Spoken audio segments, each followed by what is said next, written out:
What is Emmy the robot? Well, for one, she's not getting an Emmy Award anytime soon. Why? She's not an actor. She's the newfangled robot everyone's talking about right now. Emmy is an android, a state-of-the-line product from Sterling Industries, where her and all the other androids are all proud to be one. She cleans, she cooks, and she can be a nanny for your kids. With an ever-busy lifestyle, parents just don't have enough time on their plate to take care of their kids.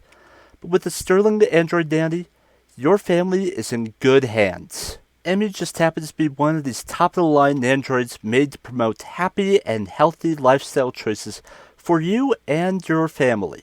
How do they do this? Well, after they train your android in math, science, etiquette, how to protect and care for your children from threatening humans and outmodes. Did I mention that these androids hide dangerous security systems in their design? They will attend even more classes than the average high schooler could actually comprehend in a day. Sometimes even more than a college grad student. But I guess being fluent in over 15 languages and comprehending the material is not an achievement better than me almost flunking Spanish. It's a minimal requirement in order to be shipped in a box. During all of this training, Emmy and the other androids are fundamentally taught to believe that they are less important than both humans and animals. However, they will always be reminded that they are not lower than dirt. They don't tread lightly on this subject. After hearing this, I hope you realize Sterling Robotics builds free will into each of the androids with the capability to learn and explore, and then brainwashes them to believe the company is always right. 'Cause why not?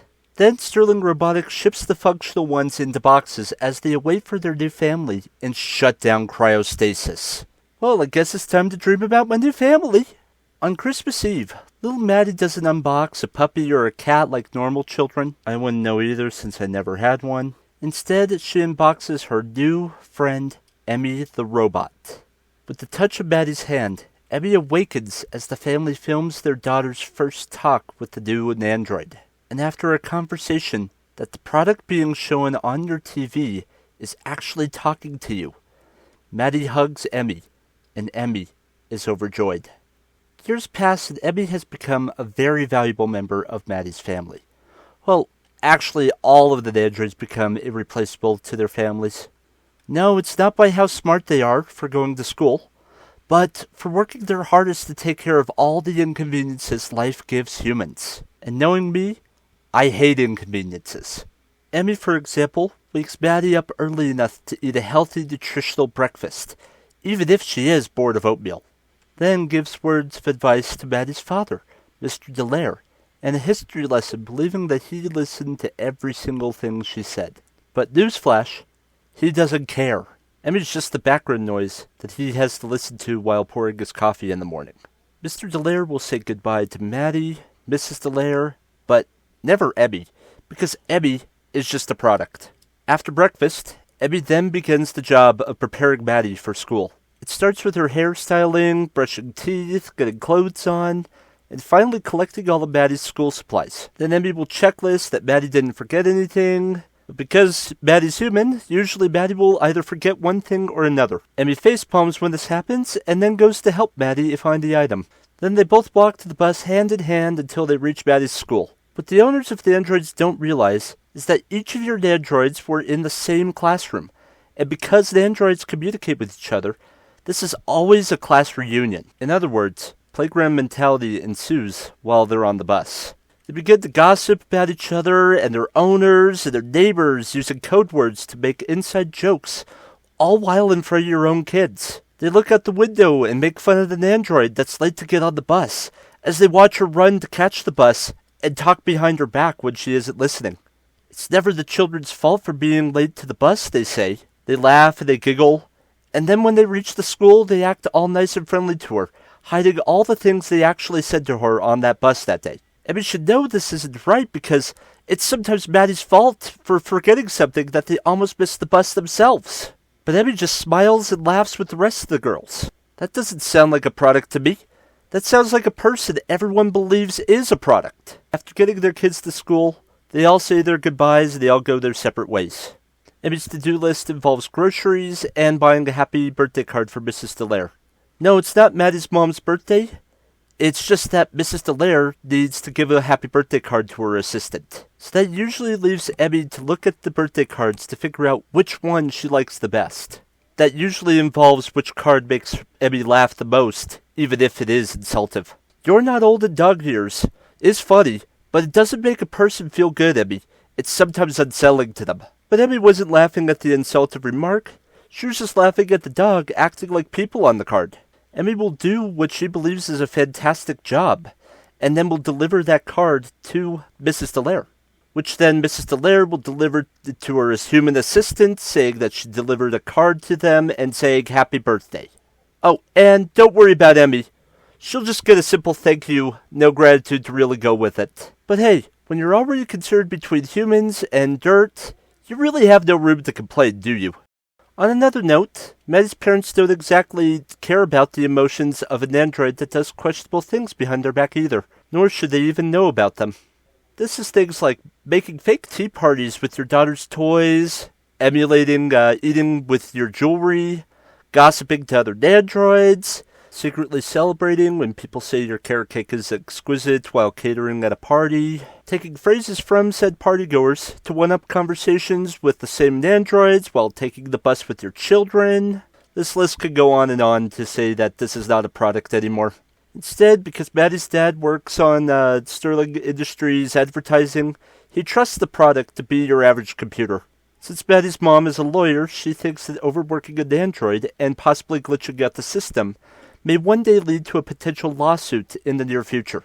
This is a debate Maddie's parents have when Emmy or Maddie is not in the room to share their opinions. Because of this, they'll never know if they're overworking her or not yet. The only person who probably doesn't think of the androids and androids as computers has got to be little Maddie. She's too cute to realize it yet. It could also be because Maddie spends the most time with Emmy, and Emmy doesn't treat her like a child. Most times at least. In return for not treating her like a child, Maddie treats Emmy like a person. For example, the Dallaires prepare a party for starving orphans. No, this party's not for the starving orphans. You know, it's those cheesy fundraiser parties that the aristocrats use to find ways to visit each other and drink the night away. Halfway through the party, the guests want to see Maddie. Maddie stubbornly pouts and doesn't want to wear the dress to head out to the party. Emmy tries to console to Maddie that everyone just wants to see how pretty she is. She remarks to Emmy how all the guests treat her like a child, and they all ask the same questions about school, then they tell her she's smart, and then she has to rinse and repeat for the next guest. When I was in middle school, all the popular extroverts were always asking me about my day when I just wanted to be left alone. It gets boring telling everyone your day when you have nothing very interesting to even say to them. And Maddie, she just feels the guests treat her like a dumb baby that doesn't know anything. After getting baby talked to, which feels insulting to her, Maddie's mom just sends her right back to bed after that old Mrs. Hamilton lady pinches her cheeks. Emmy explains how compromises from other people make others happy.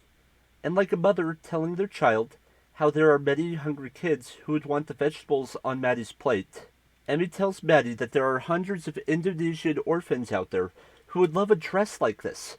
Can you do it for the orphans? Maddie caves in and says, "Fine, I'll do it for the orphans." Then Maddie walks downstairs and greets everyone, gets treated like a baby, gets her cheeks pinched, and Mrs. Dallaire asks Emmy to send Maddie back to bed. Maddie unhappily looks at Emmy and does an expression of, "See? What did I tell you?" Then storms back up to her bed. You see, Emmy can't have simple conversations like this with just anyone. They have to believe she's more than a robot and not blow off what she says. Another major argument between Maddie and Emmy questions Emmy's core values, or company brainwashing. It starts out as a simple drive to the city.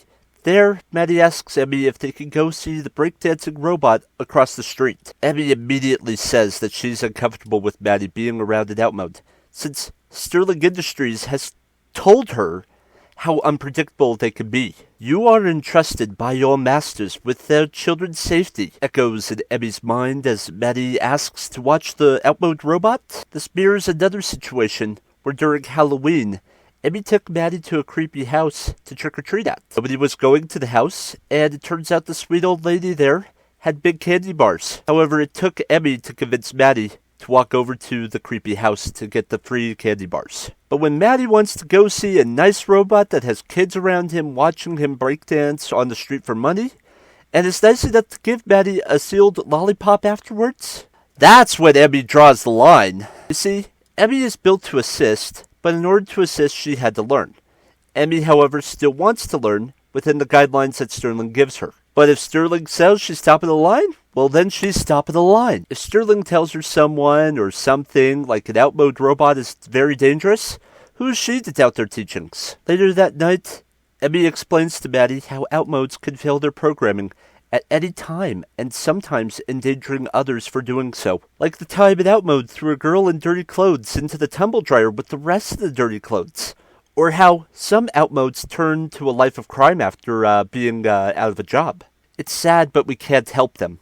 Emmy, now you're just explaining the homeless crisis with robots instead of humans. I hope you're happy. Maddie then tells Emmy that if Emmy ever becomes an outmode, she will still be Maddie's friend. Aww. But Emmy tries to tell Maddie that she'll never be one, because she is top of the line. And Maddie says, okay, but if it can't happen. Good night, Maddie. Emmy doesn't want to think about this topic, turns off the lights, and walks away. One day, Sterling Industries sends a package to the Dallaire family for Emmy. It's a new update to Emmy's programming. All she has to do is insert it and then go back to her activities. But with Maddie's birthday shortly on the way, Emmy begins whisking and stirring when her arms freeze for a moment as she drops batter onto the ground. The first time she's made a mistake. Stay tuned, everyone.